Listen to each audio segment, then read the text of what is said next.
तर नमस्कार सर्वांना, कशा आहात सर्व? मस्त ना, खूपच छान. तर चला मग आज आपण मस्त प्रसादाचा शिरा बनवू. गणपती बाप्पा विराजमान आहेत आणि थोड्याच दिवसात नवरात्री सुरू होणार आहे. तर वेळ न दवडता पटकन रेसिपीकडे वळू.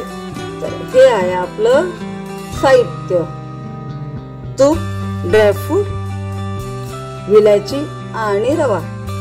आणि मी शिरा बनवायला साखर नाही, गुळ घेतलेला आहे. आता गॅसवर कढई ठेवू आणि मस्त कढईमध्ये तूप टाकून घेऊ.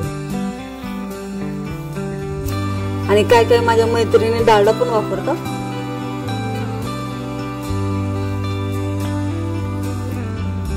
आणि बाहेर मस्त लाईट चमचम चमकते. गणपती बाप्पा विराजमान आहे सोसायटी मध्ये. तर ड्रायफ्रूट छान तळून घेऊ. आपले ड्रायफ्रूट तळून झालेले आहेत.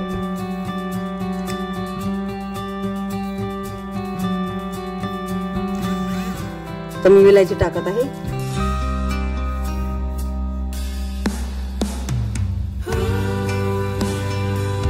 आणि आता रवा टाकत आहे.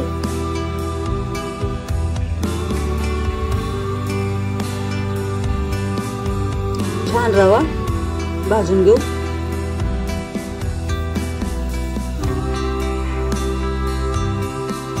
मस्त लाईट चमकते बाहेर आणि इकडे आपला शिरा बनते. तर मी परत तूप टाकत आहे.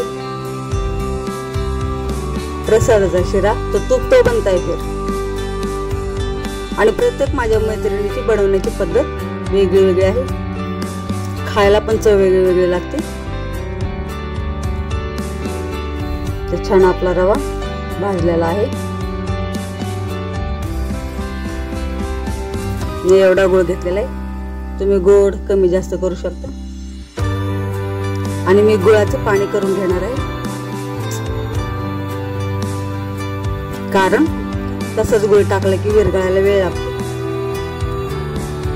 आणि थोडं थोडं करून टाकणार आहे, कारण लगेच टाकलं की आपला शिरा पुन्हा असं चिकलवाणी बनतो. गरज आहे तेवढंच वापरू.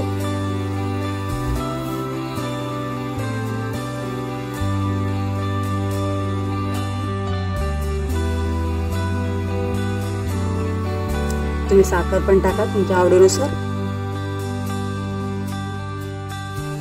छान मिक्स करून घेऊ. बाहेरचा नजारा मस्त चमचम. आता मी ड्रायफ्रूट टाकत आहे.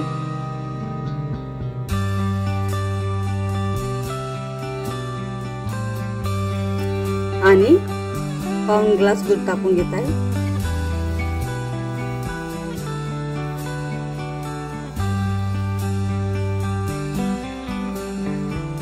सर्व छान मिक्स करून घेऊ. आणि एक वाफ काढून घेऊ.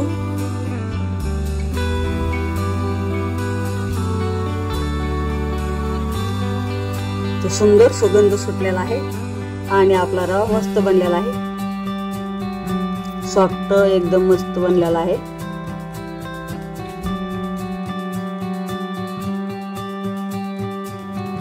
तर हा आपला शिरा बनून तयार आहे.